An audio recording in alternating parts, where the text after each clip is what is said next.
What's up, y'all? It's Coach Justin. We're getting at the Sit Down Podcast. We have two very, very special guests, my guys, Kelly and Drew Banga. What's up with y'all, man? What's happening? My boy Drew coming off the birthday festivities, man.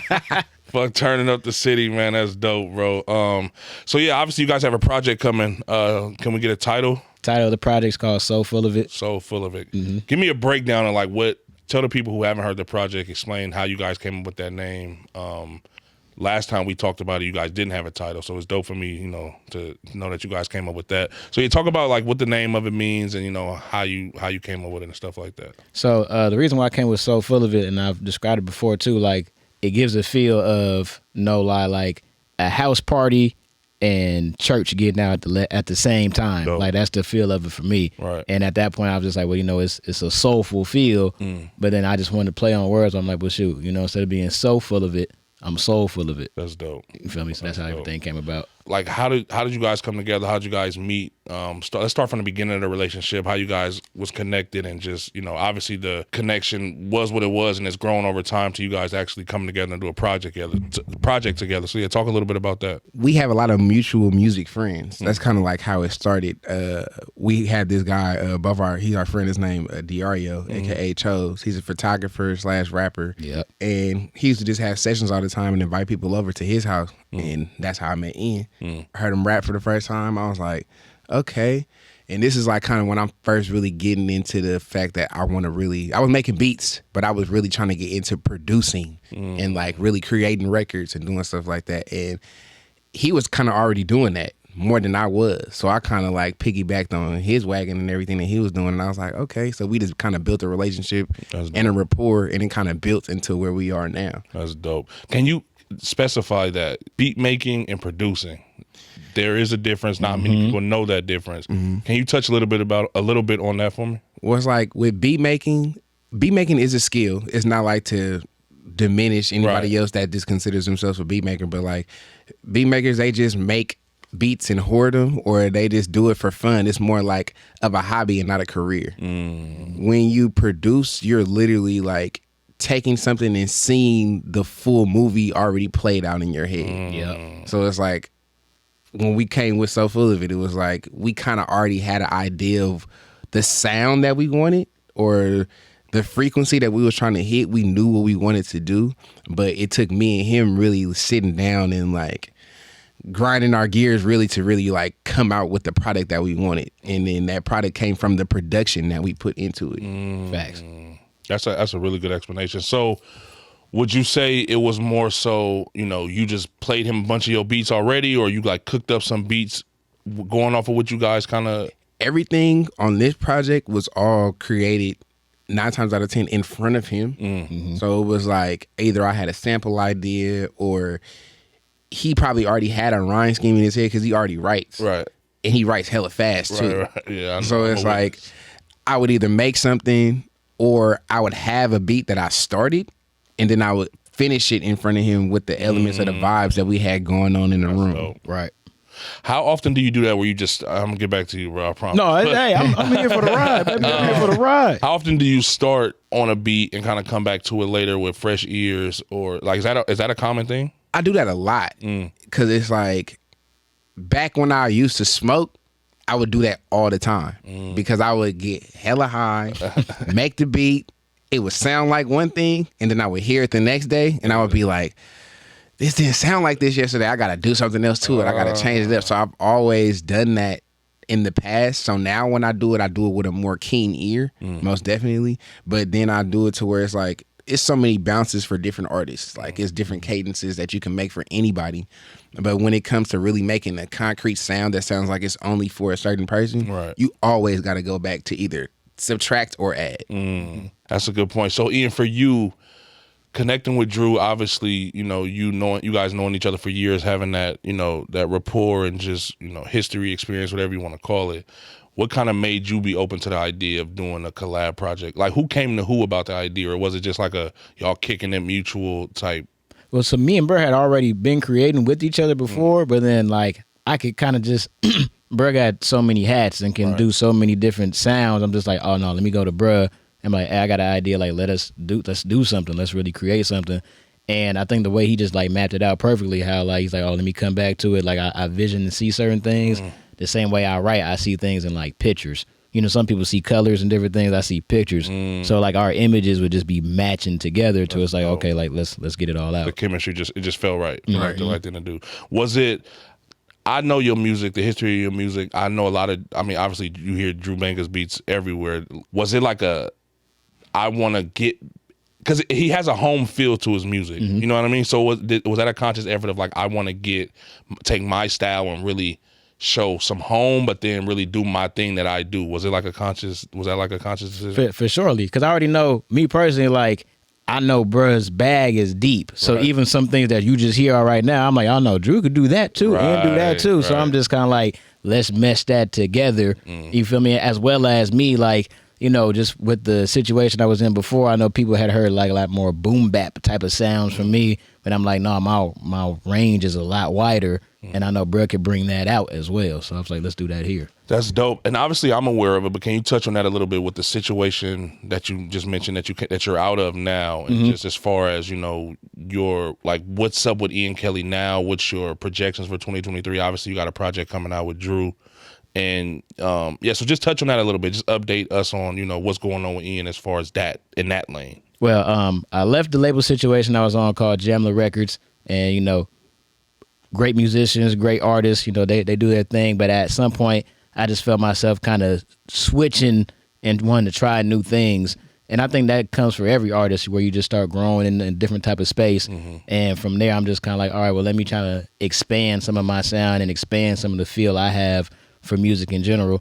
So at that point, I'm just like, yeah, I wanted to come back home and really start taking it on one with the people who I started off with. You feel me? Like where I even started getting a look from Jamla, it first came from working with the people out here first. So I'm like, okay, well now I'm taking all this game I'm getting, like, let me come back to my niggas and let's run it up. You feel me? Do you think it's like a form of, I don't want to call it like reinvention, but is it like a getting back in touch with my roots type thing to where I can kind of blast off? For surely, it's like getting back in touch with the, out here we have slap. Right. You feel me? Right, like niggas like shit that knock. Right. And me personally, I'm like, that's part of me. Right. You know, as well as just the soulful feel that's out here too. You know, feel me? Like the town has always been, we've always been innovators. You feel me? You've always kind of came with a different type of feel and flow. So I'm like, well, let's bring that out. You feel me? Let's show both aspects, all sides of myself that really kind of represent the town. Right. That's dope. And Drew, what about for you? I kind of know a lot of your catalog from just the conversations we've had, but like Ian pointed out, people assume that you're just one type of producer, but I know you have a wide variety. Like, do you, because you don't even put your tag in front of all your beats, do you? No. Is there a reason why? I wouldn't say, I ain't gonna lie, sometimes it's me forgetting. Other times it's like, I will send a beat to an artist and it will be like, I love this, where's your tag? So it's like, because I never really used tags. If you know me from like making beats back in 2010, 2011, even when I was fresh out of high school, 2009, like I didn't really care for a tag. I was on my for real shit. Whereas like, the way the beat sound, you gonna know it's me. You should just know it's me. But then when the brand in itself is me being Drew Banga got bigger, I did need to feel like I needed to be the focal point of the sound that you was hearing. You said you did or didn't? I did. Okay. I felt as if I needed to be the focal point of the sound that you was hearing. So I started using the tag more. But it's so many ways that I've been about it, because it's like I've made music for hella different people, hella different mediums. You name it, I've done it.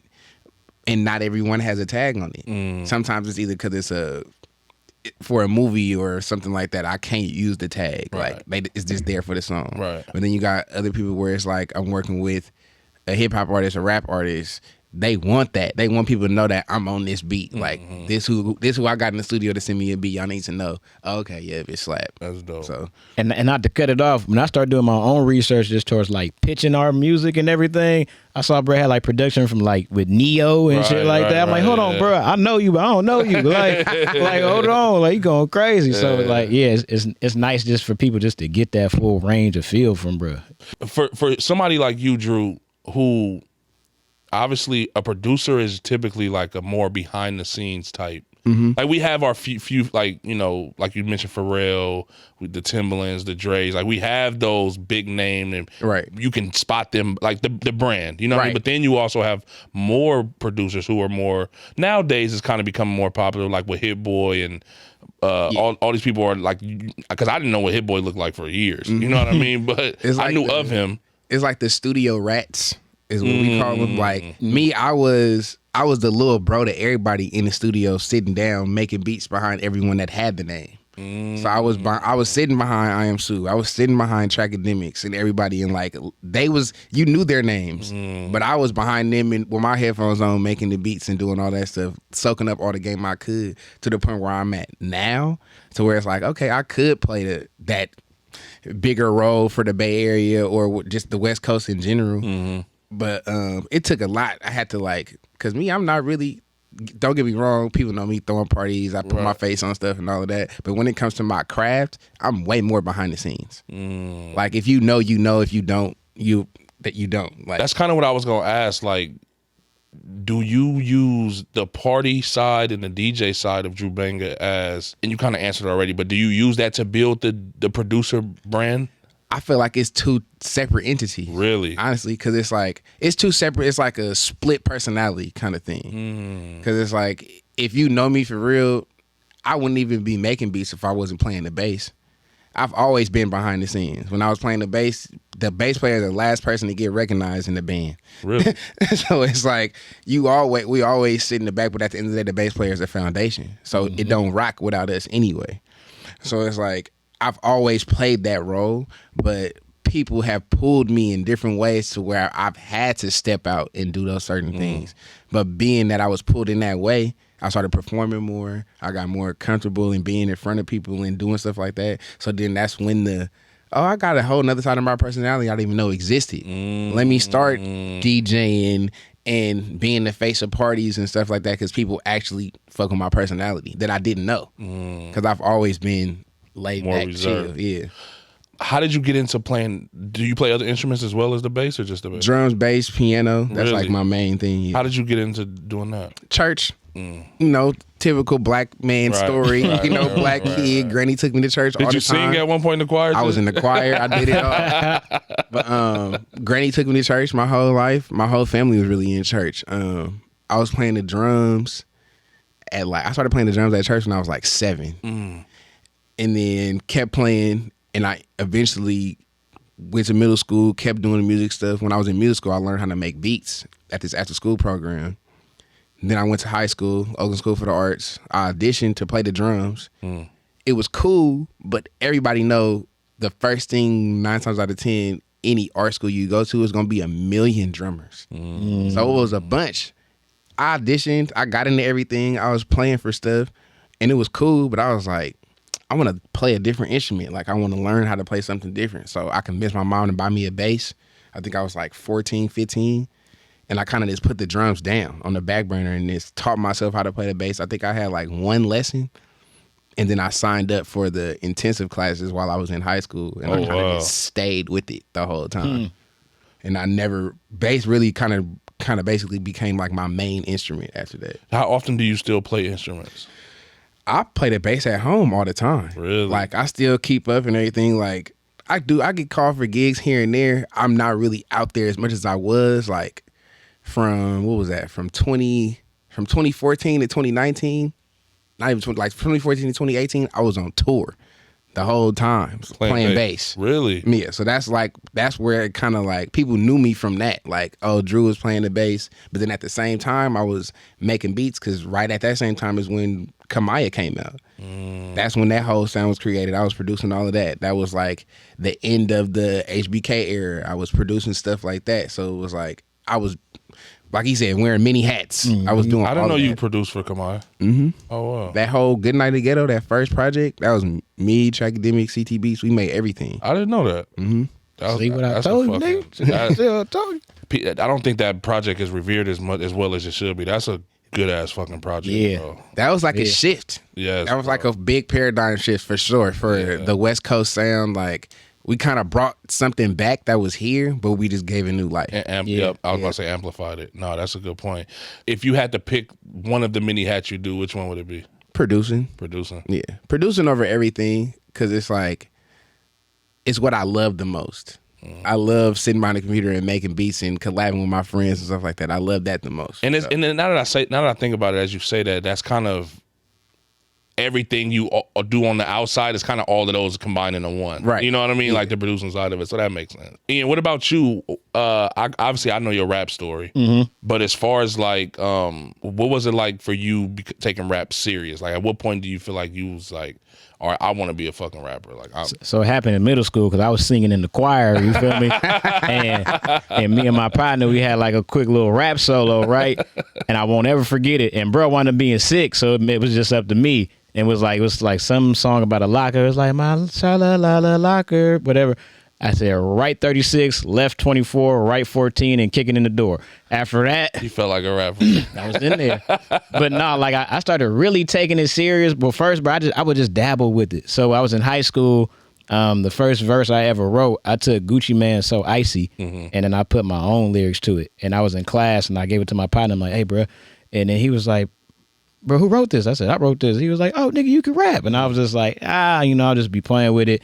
And then I went to college, and I won't ever forget this day. We had a day where everybody just started like freestyling, and I just hopped in and did it. And my partner like pulled me to the side later on. He was like, bro, you thought about doing this like for real? And then after that moment, it was on. Like I wrote every day, especially like in college too, every day. And then I come back home. When I came back home and started rapping with my partners, you feel me? Like they were kind of surprised because like we started doing songs, just little tucked ass, right? Garage songs. And then I started going, and they started looking at me just like, bruh, like, hold on, like, you been working.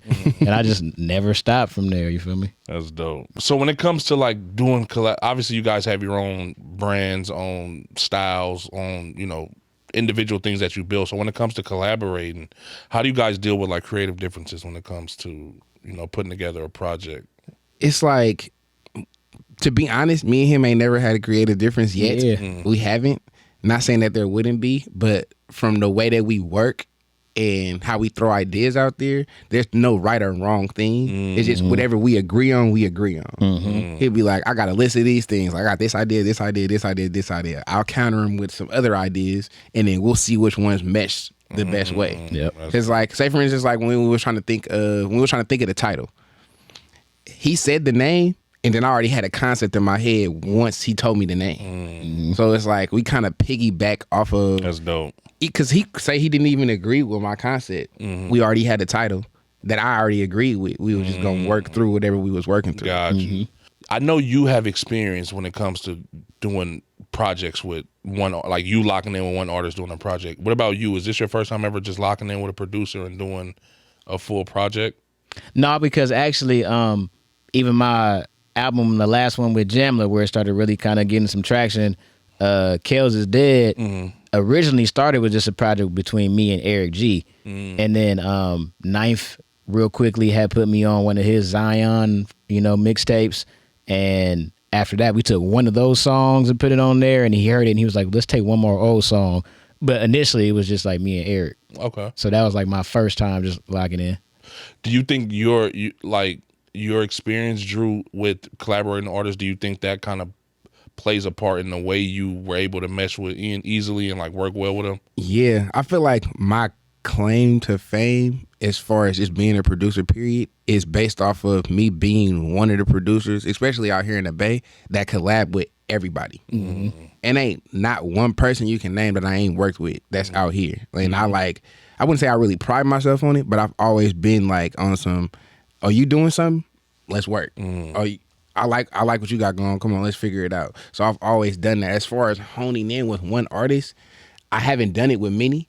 I can say that, like Ian, Stunnerman, Big Spence, 108K, like it's a small amount of people where I've really been like, oh, okay, I'm about to only work with them. Gotcha. G-Pop too. Yeah, G-Pop. I like the stuff like you it's got so with many G-Pop. artists where I've like, all right, I'm gonna really work with you and invest my whole time into it.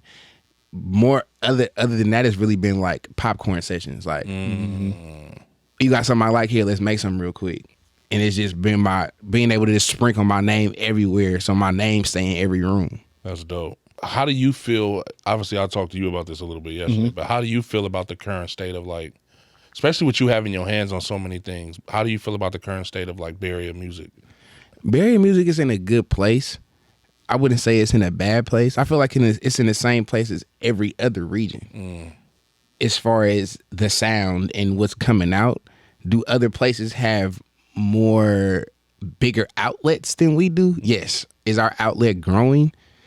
Yes. But as far as the quality of music and the artists that's coming out here, we got platinum multi-tour selling artists coming out of the Bay. Right. So I don't really necessarily think it's in a bad place. It's in a good place for sure. It's just with the outlets, the bigger the outlets, the bigger the listeners. Yeah. So I feel like once the outlet gets bigger to where it needs to be, I feel like it'll be cool. You know, everybody want to be like, oh, Atlanta, crabs in the bucket, blah, blah, blah.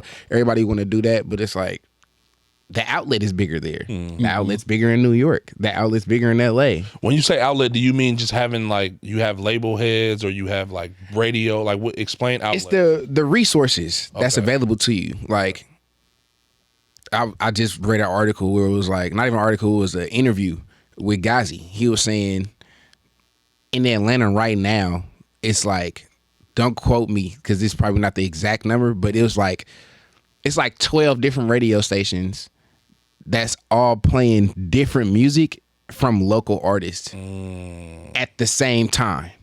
So that means your record could get spun 200 times in one day in Atlanta. And then after that, it's getting played in the strip club. Then after that, it's getting played in the club. And social media. All of that, right? You think about the Bay, we only have 2 radio stations, and one of them is a clear channel iHeartRadio radio station. Right. That's it. Right. There is no homegrown radio stations out here. There is no, oh, let me send you a record to this dude. He gonna play it on the radio tonight. You might get that. We got a couple of college stations, but that's it. Right. So like once our outlet gets bigger, I feel like we'll be able to have those other resources, and it'll be more work, less complaining, because it is less to complain about when you have all these outlets. Do you think this is our outlet can become bigger without radio, or does it have to be radio? It doesn't have to be radio. That's just one example. That's one side of it. Right. Like, it's one thing. Like, we have Empire out here. Empire is doing great. It's not necessarily, it's in the beginning stages of it being a full-fledged label. It still is just a distribution company. So it's like more labels and stuff like that. More studios, because there's not enough studios out here, quality studios for people to make quality music. And that's one of the biggest parts of all. That's the main thing of everything. Yeah. The music is what sells. Yeah. Right. You could look crazy as I don't know what. You could not even be that talented, but the music could be tight. Yeah. They making these tight music because there's 500 studios in LA. It's 500 studios in Atlanta and other major cities out here. In Oakland, the Bay Area, it ain't that many studios like that for people to make the quality music that you would want to hear. I.e., we in one of the good studios. Right. Shout out Slapwagon. But it's like and I bet you it's only like a handful of people that even know about this studio. Yeah, facts. So it's like we need more people to put themselves in positions to make those opportunities to open up as well. How do you feel about just the diversity in music out here? Like, we got the street dudes, we got, Ian is more of a lyrical rapper as far as like he's gonna try to rap your fucking head off. But there's a lot of people. I don't want to compare him to those type of rappers, but there's a lot of people in that lane with him. There's a lot of the street guys. You got like the boss rap, I guess you would call it. So it's so many different. So how do you feel about that? Do you think that's a good thing? Because I feel like the Bay Area is like trying to still escape from like the hyphy sound. Yeah, I wouldn't say that we're trying to escape from the hyphy sound.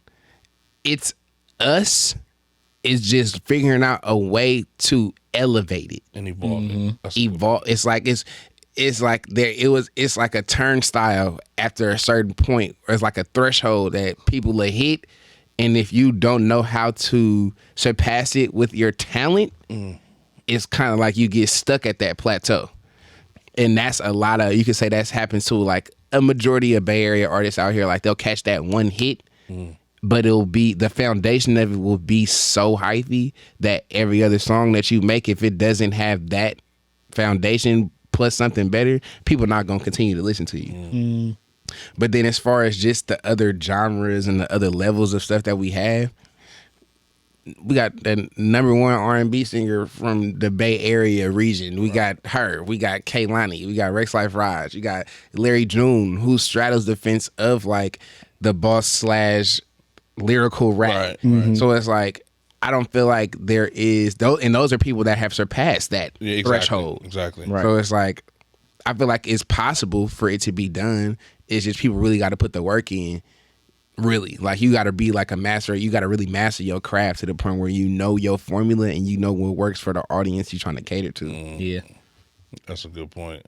So Ian, what about like what's your take on that as far as we got people like Simba, La Russell, who I would kind of, add to like the lane that you're more so in as far as just rapping.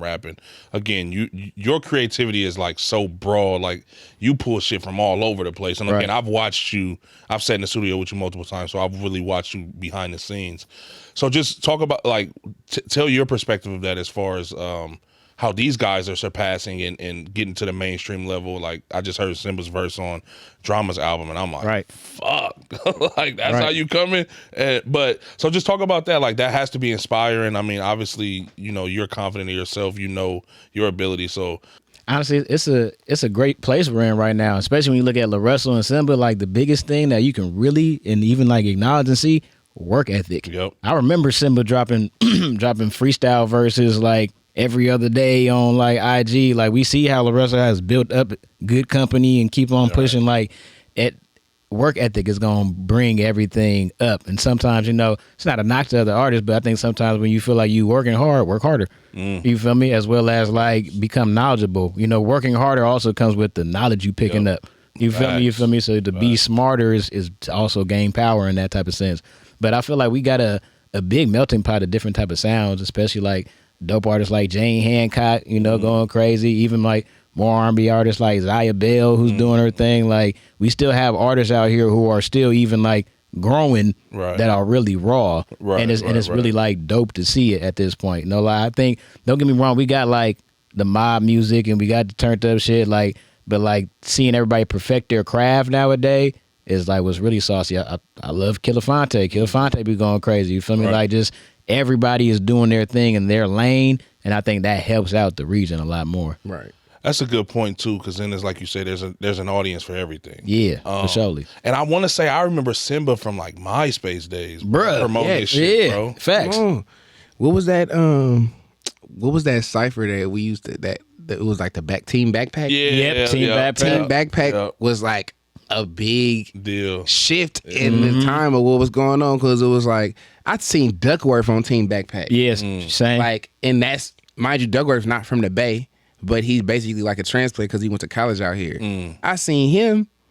He was rapping on there. Simba was rapping on there. Eric the Jerk was rapping on there. Like, you name it. Kevin Allen. But like, they was all on there. Back And in people, the day. and like people that we know and revere as those top tier Bay Area artists that we represent now. Right. So it's like, all of that stuff was there, but as you can say, just like you said, it's the work ethic. They kept working. They kept doing what they were supposed to do, and now they're in the positions that they're in. It might take 5 years, it might take 10 years, who knows? But you're going to get there if you keep working, for sure. And you know what I appreciate about it, bro? Now, you kind of made me think about it when you were talking earlier, but it's like, I think the Bay Area, Oakland more specifically, just because I'm from here, obviously, but like we don't really like we try to get there with our talent. We don't really use the antics and the bullshit and like a lot of people do. You know what I mean? I don't want to call names, but I appreciate that because I take pride in being from here. You feel me? So it's like when you get to see people like Simba and La Russell and these dudes who just kept rapping. You know what I mean? Like just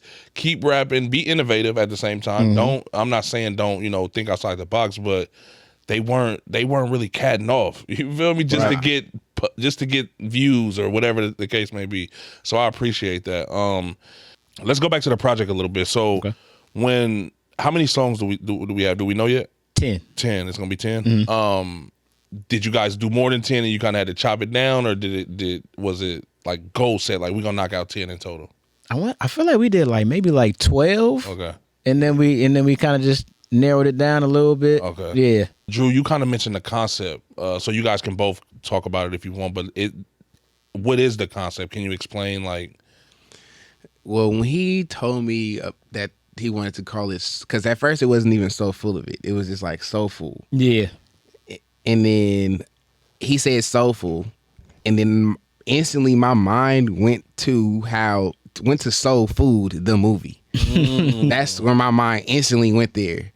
And I was like, and the first thing that he said to me, the scene in my head popped out to me, with Big Mama at the table and everybody sitting down, and just the mixture of what goes into creating soul food, like the amount of time it takes to make soul food compared to making any other dish. Like, that's a good point. Everybody got their own way they make macaroni and cheese, yams, everything. So this is our ingredients necessarily of how we like put that. import towards necessarily what we would think is so full of it. Yep. I like that a lot. That's super dope. So, That's yeah, fire. Cooking, Like nigga.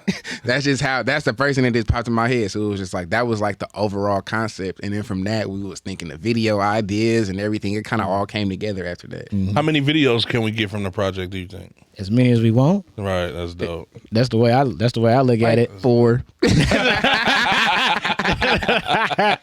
No, but I think the way I'm thinking about it now, because me and Brett talked about it too, is just videos and visualizers. You feel me? You know, like just to kind of keep Distinction between the two. And what I like about Ian, again, me and him just sat down yesterday doing some video shit. So we kind of talked about this yesterday too, but he don't just, like, this dude really puts in the fucking work as far as creatively, like brainstorming, putting thought behind. Like, he's not just gonna throw the, like, I'm not gonna just, no shot to nobody who does, but I'm not just gonna post out here and just get a fucking handheld camera and have somebody film me. Like, this dude puts thought and effort into his videos, so I don't blame him for saying 4. But do you guys kind of already have you already shot videos? I shot one so far. Oh wow, that's dope. Do you kind of already have an idea of what the videos will look like for each song? So I have a little bit of an idea for some of them, as well as, even kind of like a movie idea too, like a miniature movie that Drew kind of helped spark, and I'm just kind of like, okay, like we can mesh some things together and get that going. But as well as, like, I've already made like several like visualizers that I'm just kind of like are in a creative way. Then, I'm just kind of waiting for them to get back before we like fine tune them. But like, that's where my mind says, just like give people different looks, like just because you hear the song like this, you could see the song in 4 different ways. You feel me? Just kind of like make sure you give people like, that's dope, more ways to remember it. So we don't have a date yet. 10 songs, so full of it. What else do we got to touch on before we get out of here? Anything that we missed that we didn't touch on? The features. Yeah. Oh, that's a good one. Yeah, the features. So we got our men on like half the project. Sis be going crazy. Like she that. definitely provides a feel for the project. Me personally, I'll say like it doesn't even feel the same without her being on it. Yeah, she was like the glue. Yeah, I agree, bro. For surely. I agree. I like her. I like you. I like the way you guys sound together. Yeah, It's like harmony. You know what I mean? that's this. It's go big ahead. love.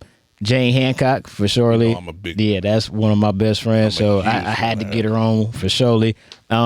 There's a cat by the name of Isaiah Mustafa. Oh, you was just letting me hear something. Yeah, He's fire. he's cold. He cold. sings and raps. He sings and raps. Yeah, that caught me off guard because I heard him rapping and I'm like, damn, who was this? Then I heard him the singing. Big chameleon vibes. And I'm like, damn, who the fuck is this? And you said the same name. I'm like, that's dope. Who else we got? Man, Stunner Man. We got my dog Stunner Man on one song for surely. Yeah. Talk about work ethic and energy, man. That dude just lights up a room when he comes in. Bruh, and it was hella tight how naturally it came. Because I remember me and Drew was working on something, and Stunner Man didn't know me at that time. Okay. And then he sat in on the session, and I could tell he was just kind of vibing. And then he heard me rap, and I saw his head kind of like look up like, hey, bro, you tight. And you know who you look like? He hella funny, bro. You know you look like Mekhi Phifer. And then from there, the whole session, he just kept calling me Mekhi. But it was dumbass funny, though. He was like, no, bro, is it cool if I get on this? I'm like, fuck with it. That's dope. And it was tight because it was like, I think it was right around the time either Big Steppin' had like just came out or was about to come out. Got you. So it was just tight just to kind of seeing his willingness just to work. That's You feel dope. me? Yeah. That's dope. That's everybody. I think that's everybody. Yeah. Yeah. I think so. Oh, bro. That's hard. Outside of featuring us. Right. Obviously, the obvious, the man of the hour. Do you want to play some shit? Oh yeah, we could do that. All right, bet. We could slap some shit. All right, bet. Better play some music, nigga. So this first track is featuring Isaiah Mustafa, and we're gonna call it Monday Through Sunday. Monday through Sunday. Let's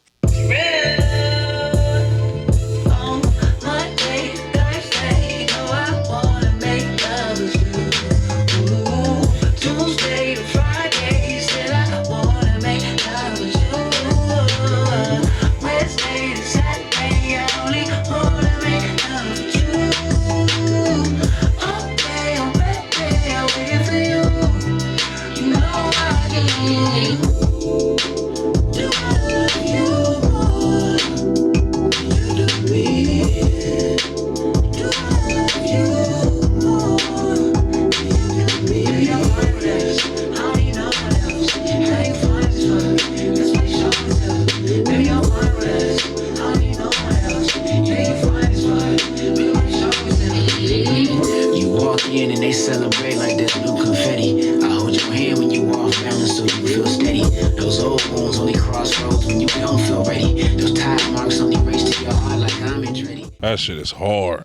That shit is hard. Nah, bro, is that a really new swag one? on there. Yeah, that's one of the newer ones. That's one of the newer ones. Okay. That's hard. So honestly, the way that one came about, so me and bro were actually, it was hella funny, bro. We were working on a whole different song during the session, and after we got done working on that song, like right before dipping out, he was like, "Hey, bro, I had some ideas and like I was playing with something." I'm just like, "Okay, like let me hear it." And that nigga laid that down in like 5 minutes, and I was like, I said, "Bruh, this is it right here." And then from there, I just started writing afterwards. That's hard. I fuck with that. Yeah, because I wasn't even in that session. He was just playing the beats. He had said, I got a session with my bro, send me some beats. So I had just sent him like 3 or 4 songs, and then they cut 2 records, I think. That's hard. Yeah. So this one is featuring, I'm in on it. Okay. To be honest, I want to say this is one of the first couple of songs that me and Drew actually like recorded. Probably like 2nd or 3rd. Yeah. Okay. Still no title on the track just yet, but here we go. One time for the lifer, 2 times for the lifer. Yeah. Bullets got no names and politicians have no. Bullets got no names and politicians have no answers still. I don't give a damn, I'ma shine real. Pride is still a sin, but promise it help me get up there. Gotta like people, got money strong. Promise if the time do stop, my time's gon' keep on. If I get shot by the ops, these records gon' keep on. They tell me that time heal all, better hope that the world keep. There's money on my lap keep, there's love on my heart keep. I've been upside down, inside, how you gon' feel me? Middle finger raised up to the sky, you gon' feel me? This life we doing more than getting by, you gon' feel me? You gon' feel me? I can feel the things around me changing like the homeless rate increasing with the face. My real niggas die every day on my timeline, it feel like a wake. My partner said he had peace again, and my brother told me I was losing weight. If I grab one and start pushing it, keep flipping it while I have a rate. Feel me? You gon' feel me? I love her sound, bro. I love her sound.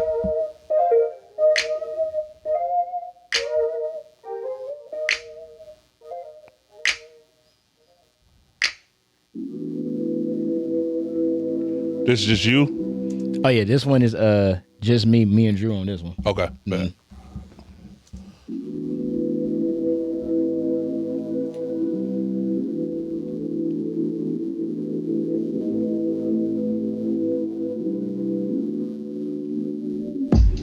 Closer than close the way that I'm feeling now. The sky is an ocean, love how I'm swimming now. Everything forming just how I planned it. I planned it before leaping from this planet. Tell me what it do and where we can't go. My nigga, I can see from every angle. But they ain't tell you about that sky rise. They ain't tell you about that sky rise. Told me expectations from their view. That's hard.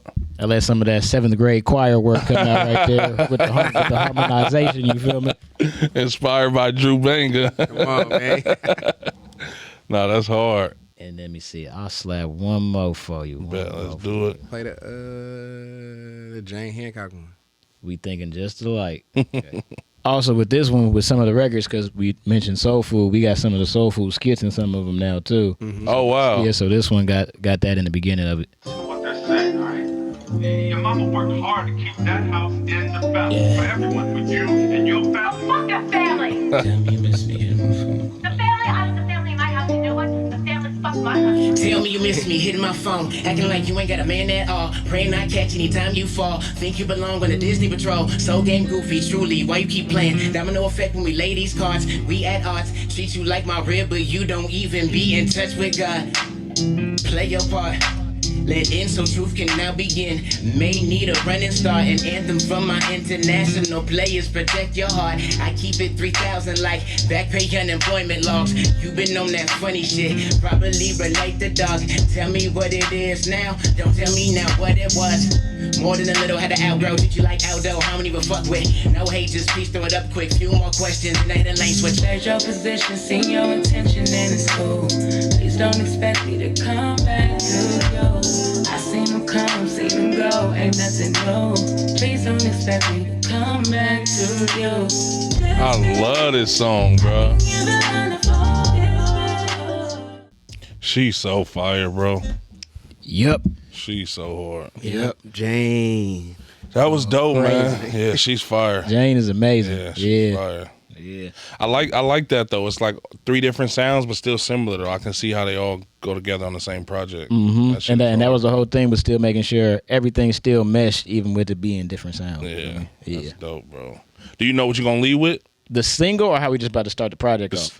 Both. I was talking about the single.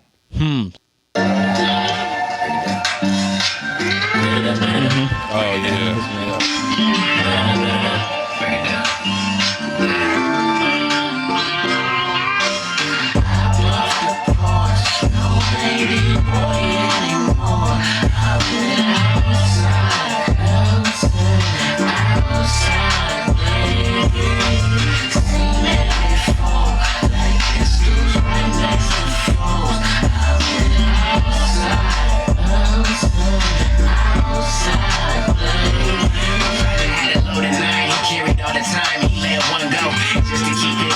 Aligned. That peace from this piece of protections on his mind. A war outside, what's the truth without a tribe? She read my head and said a revolution tingled up my spine. And if we really nasty, we should make it televised. I know life's a bitch, we be fucking with it all the time. That shit slaps so hard. And bro, what's hella funny about that one, I remember like the sample, I didn't know what the sample was saying, but it sounded like it was saying, outside. So that's how that shit came. That was one of them random, like, ooh, this sound tight. I'm gonna just make a beat to it. No, that's hard, bro. I fuck with it. I can't wait to hear the whole thing, bro. Yeah, bro, I'm excited. Like I said, bro, just to have the slap mixed in with the soulful feel, just like that was really what we wanted. And you getting on there barring too. That's what make it all come together. You feel get a me? little bit of everything. So yeah, man, so full of it coming soon, dog. That's dope, bro. I appreciate you, man. My dog Drew Banga. Come on, We gotta get you on this on the solo tip too, man. Oh, real man, just soon. let me know. When you get done traveling the fucking world, like sit your ass down somewhere. Come on, frequent flyer miles. I need them all. We out of here, man.